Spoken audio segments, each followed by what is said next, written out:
Hello everyone, I hope आप खैर आफियत से होंगे। आज की वीडियो में मैं आपके साथ डिटेल से बता रहा हूँ कि आप जब अपना फ्रांस का प्रोसेस स्टार्ट करते हैं, वहाँ से लेकर जब आप फ्रांस में पहुँचेंगे तकरीबन तब तक आपका कितना खर्चा होगा।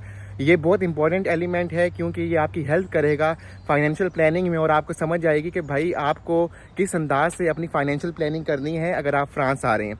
अगर आपको मसला है और आपको आइडिया नहीं है कि भाई आपको कितनी एक्सपेंस चाहिए होगा, कितना खर्चा लग रहा होगा, तो ये देखते रहें क्योंकि इसमें मैं तकरीबन आपके साथ सारे एलिमेंट्स जो हैं वो कवर कर रहा हूँ, जिसमें आपका आता है अकोमोडेशन से लेकर एयर फेयर टिकट से लेकर आपकी जो वीज़ा कॉस्ट है, वो सारी चीज़ें आज मैं आपके साथ डिटेल से कवर कर रहा हूँ। इसके साथ साथ मैं बताता चलूँ कि इस वीडियो में मैं आपके साथ ज़्यादा डिटेल से जो है बैंक स्टेटमेंट के ऊपर बात नहीं कर पाऊँगा, क्योंकि बैंक स्टेटमेंट के ऊपर मैंने डिटेल से 2 वीडियोस बनाई हुई हैं जिसमें मैंने आपको स्टेप बाय स्टेप बताया हुआ है कि एक अच्छी बैंक स्टेटमेंट आपने किस अंदाज से बनानी है ताकि जो आपकी वीज़ा रेशो है वो काफ़ी इंप्रूव हो सके और आपका जो वीज़ा है वो रिजेक्ट ना हो। तो अगर आपने वो वीडियोस 2 नहीं देखी हुई तो मैं आपको हाईली रिकमेंड करूंगा कि अगर आप जाएं मेरे चैनल के ऊपर, मैंने आपके साथ जो थंबनेल्स हैं वो ऑलरेडी अटैच कर दी हैं, तो आप जाकर इन वीडियोस को देखेंगे तो आपकी जो सारी क्वेरीज हैं रिलेटेड टू बैंक स्टेटमेंट वो एटलीस्ट कवर हो जाएगी। अब इसके बाद बात करते हैं एक्सपेंस के ऊपर, ठीक है, जो हमारा मेन टॉपिक है कि भाई आपका कितना खर्चा लग रहा होगा। तो चलें, अगर आप बात करते हैं एक्सपेंसेस की, तो मैं आपके साथ सबसे पहले जो मेजर एक्सपेंसेस हैं अगर वो कवर करूं, तो मेजर एक्सपेंस में जब आपका ये प्रोसेस सारा स्टार्ट होता है उसमें सबसे पहले आपका आता है एयर फेयर टिकट, ठीक है। ये सबसे मेजर एक्सपेंस होगा आपका, ये टोटल एक्सपेंस में जो आपका लग रहा होगा। अब एयर फेयर टिकट की मल्टीपल, ऑब्वियसली आप किस एयरलाइन से जाते हैं, किस जहाज़ से जाते हैं, किस कंपनी से जाते हैं, ऑब्वियसली वो आपका इम्पैक्ट करता है। अगर आप कतर एयरवेज से जाएंगे या फिर एमिरेट्स से जाएंगे, किसी अच्छी एयरलाइन से जाएंगे, तो ऑब्वियसली उसकी जो फेयर है वो काफ़ी ज़्यादा होगा एज़ कम्पेयर टू अगर आप किसी लो लेवल जैसे पिगैसिस वगैरह हो गई। लेकिन आपको मालूम होना चाहिए कि जो पिगैसिस है, जो सबसे सस्ती एयरलाइन है, वो सिर्फ और सिर्फ जो है वो आपकी कराची से चलती है। तो इसका मतलब ये है कि आपको कराची जाना पड़ेगा और वहाँ से उसको फ़्लाइट लेनी पड़ेगी। लेकिन अगर आप कोई स्टैंडर्ड लेते हैं, जैसे आपकी आ जाती है कतर वगैरह की, एमिरेट्स की, टर्किश एयरलाइन, तो ये टिकट जो होती है वो वेरी करती है इसकी रेट्स। ये जो सितंबर अक्टूबर होता है इसमें इनके रेट सबसे हाईएस्ट होते हैं क्योंकि बहुत ज़्यादा बच्चे जो जा रहे होते हैं उनकी मोबिलिटी बहुत ज़्यादा होती है, डिमांड ज़्यादा होती है, तो इसकी वजह से जो उसकी कॉस्ट है वो भी ज़्यादा होती है। तो इसकी फिर भी अगर मैं आपको बताऊं एक डिसेंट अमाउंट होती है, तकरीबन आपका 1.5 लाख से 2 लाख जो है इसके ऊपर ख़र्चा आ रहा होगा। और जो फ़्लाइट्स होती हैं वो पाकिस्तान से एक्सपेंसिव होती हैं, ठीक है। लेट्स से अगर आप पेरिस से पाकिस्तान जाते हैं, पेरिस से इंडिया जाते हैं, वो सस्ती आपको मिलेंगी। लेकिन अगर आप पाकिस्तान से पेरिस आते हैं तो वो आपको काफ़ी ज़्यादा उसके ऊपर फ़र्क नज़र आएगा। फर्स्ट ऑफ़ ऑल आपका जो मेन एक्सपेंस है, आई होप कि वो आपको समझ आ गया है, वो एयर फेयर टिकट है। और ये आप पे डिपेंड करेगा, अगर आप अच्छी एयरलाइन से जाएंगे तो आपके पास ज़्यादा पैसे रिक्वायर्ड होंगे। लेकिन अगर पिगैसिस की बात करें, पिगैसिस में टू बी ऑनेस्ट आपका 1 लाख के अंदर भी टिकट हो सकता है। लेकिन आपको ये ख्याल रखना है कि भाई आपको जो है कराची जाना पड़ेगा पिगैसिस को लेने के लिए। अब इसके बाद दूसरा जो आपका सबसे बड़ा मेजर आता है वो ख़र्चा, वो होता है अकोमोडेशन का। अकोमोडेशन का इन अ सेंस कि जब आप पेरिस में अकोमोडेशन बुक करते हैं तो भाई आपको 1 मंथ का रेंट देना पड़ता है और 1 मंथ का सिक्योरिटी आपको देनी पड़ती है, ठीक है। अब 1 मंथ का जब आप रेंट देते हैं, यूजुअली मैंने आपको बताया है कि 500 से 600 यूरो तो आपका तकरीबन लग रहा होता है। इससे ज़्यादा ही लगेगा अगर आप इंडिविजुअल कोई कमरा ले रहे हैं।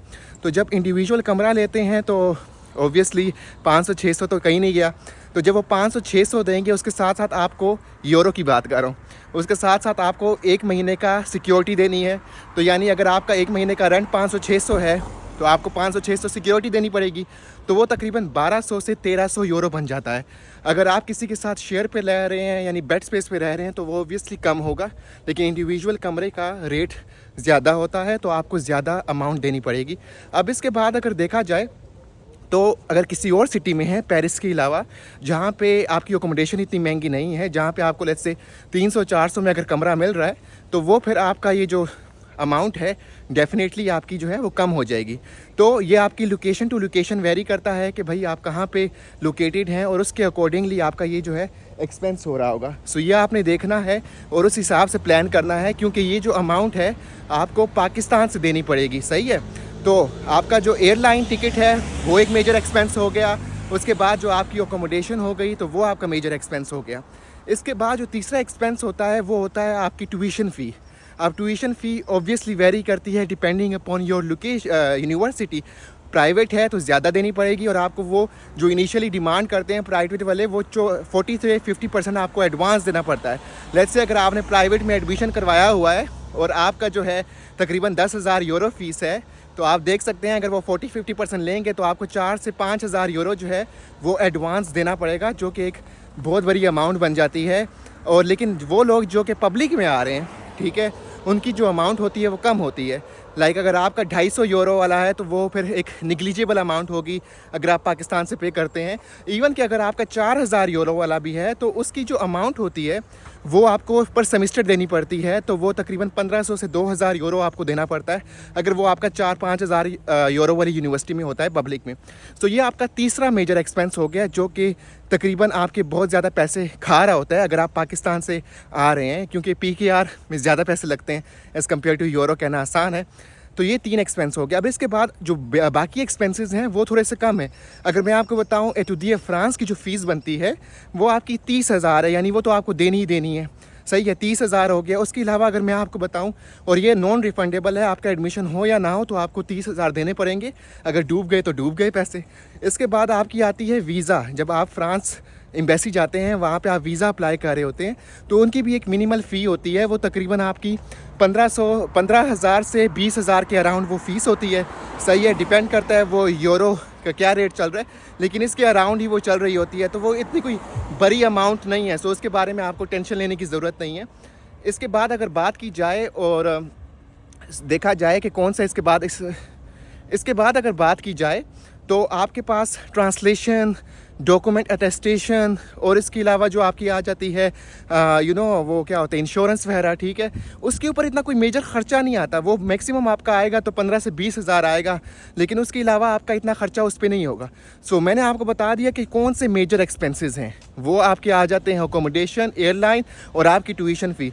उसके अलावा जो बाकी आपका ख़र्चा बचेगा वो एतुदिया फ्रांस, वीज़ा, डॉक्यूमेंट अटेस्टेशन वगैरह, वो हार्डली आपके जो टोटल हैं वो 60 to 70,000, उसके ऊपर यूरो 60 to 70,000 रुपीज़ लग रहे होंगे, पाकिस्तानी रुपीज़। इंडियन रुपीज़ में तो वो काफ़ी कम हो जाएंगे। सो दिस इज़ ऑल जो कि आपके एक्सपेंस लग रहे होते हैं इनिशियली, जो कि आपको आने के लिए चाहिए होते हैं। इसके अलावा जो आप शॉपिंग वगैरह करते हो उसका अलग एक्सपेंस होता है, लेकिन वो आप पे डिपेंड करता है। लेकिन अभी तक जो मेरे माइंड में है, जो कि मुझे बताना चाहिए था, यही मेजर आपके एक्सपेंसेस हैं जो कि आपको फेस करने पड़ेंगे अगर पाकिस्तान से आप आ रहे हैं। तो अगर आपके पास ये अमाउंट नहीं है तो अनफॉर्चुनेटली आपके लिए काफ़ी डिफ़िकल्ट हो सकता है, तो आपको किसी से उधार वगैरह लेना पड़ेगा, फाइनेंशियल प्लानिंग करनी पड़ेगी। लेकिन अदर दैन दैट आपको कोई इतना बड़ा मेजर हर्डल नहीं आएगा। सो या आई होप कि अब आपकी ये कन्फ्यूजन क्लियर हो गई है कि भाई आपका कितना एक्सपेंस लग रहा होगा। सो इंशाल्लाह मैं आऊँगा किसी नई वीडियो में किसी नए टॉपिक के साथ आपकी, और इस तरह की मज़ीद क्लैरिफिकेशंस करूँगा आपके क्वेश्चंस की। तब तक अपना ख्याल रखिए, टेक केयर। एंड हाँ, मैंने आपको बताता चलूँ कि मैं काफ़ी ज़्यादा वीडियोस अपलोड की हैं अपने चैनल पर। अगर आप नए हैं तो मेरी वीडियोस जाके देखें, तो आपके लिए वो काफ़ी हेल्पफुल होंगी। और वीडियोस को शेयर करें अपने दोस्तों के साथ, और जो है मुझे सपोर्ट करें। इंशाल्लाह मुलाकात होगी आपके साथ दोबारा किसी नई वीडियो में। तब तक अपना ख्याल रखिए, टेक केयर, अल्लाह हाफिज़ and have a good day.